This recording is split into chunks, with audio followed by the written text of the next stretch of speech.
దానికి కావాల్సింది 2 స్పూన్లు అల్లం వెల్లుల్లి పేస్టు, ఉప్పు, పెరుగు, టమోటా పేస్టు, కొత్తిమీర, పచ్చిమిర్చి, పుదీనా పేస్టు, నెయ్యి. ఈ గ్లాస్తో 2 గ్లాసులు బియ్యం, 3/4 కేజీ చికెను. ఇప్పుడు చేయబోయేది, వేడెక్కింది. ఇప్పుడు ఆయిల్ వేస్తున్నాను. బిర్యానీ మసాలా,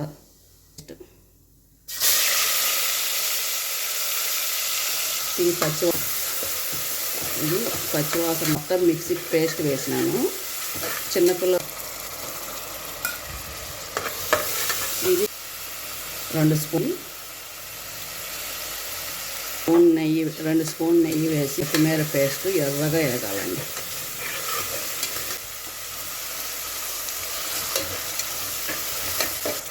టమాటా పేస్ట్ వేస్తున్నాను, వేయించుకోవాలి.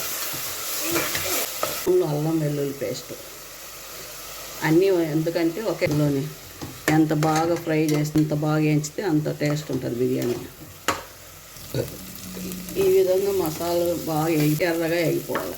ఇప్పుడు చికెన్, ఉప్పు, కారం, పసుపు, కొద్దిగా అల్లం వెల్లుల్లి పేస్ట్ వేసి మ్యాగ్నేట్ చేసి ఫ్రిడ్జ్లో పెట్టి తీసినామండి. ఇప్పుడు ఇది వేస్తున్నాము. మసాలంతా బాగా మసాలా పట్టేట్టుగా వేగాలి.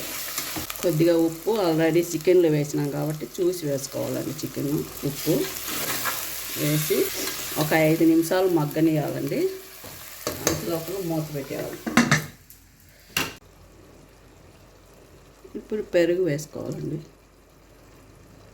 పెరుగు వేసి బాగా కలపాలి.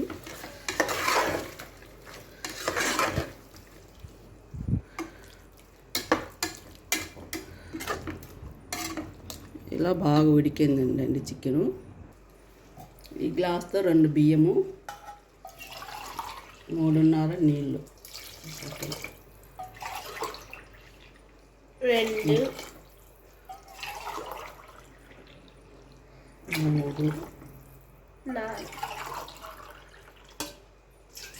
3 ముక్కలు వేసినానండి బియ్యం. ఇప్పుడు బియ్యం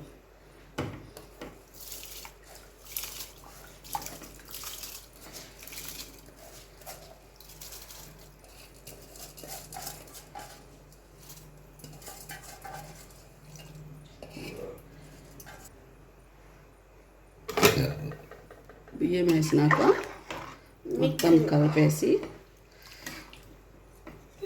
తర్వాత ఒకసారి ఉప్పు చూసుకోవాలండి. ఉప్పు కొద్దిగా ఉప్పు పడుతుంది.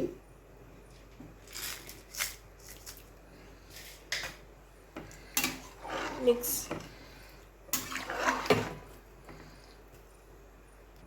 కొద్దిగా ఇలాచి పొడి అండి, టేస్ట్ బాగుంటుంది. వేసి ఒకసారి కలబెట్టేసి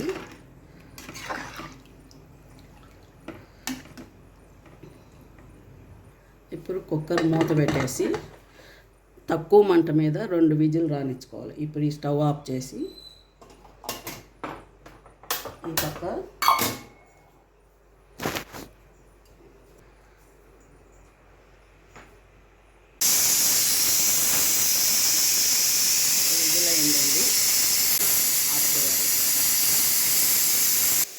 చికెన్ కబాబ్, ఇది చికెన్ కబాబు, చికెన్ బిర్యానీ, పెరుగు చట్నీ.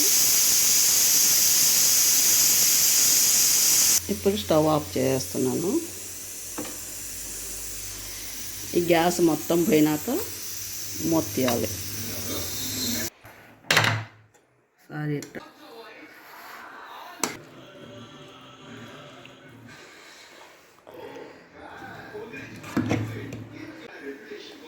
ఇంతే అండి బిర్యానీ.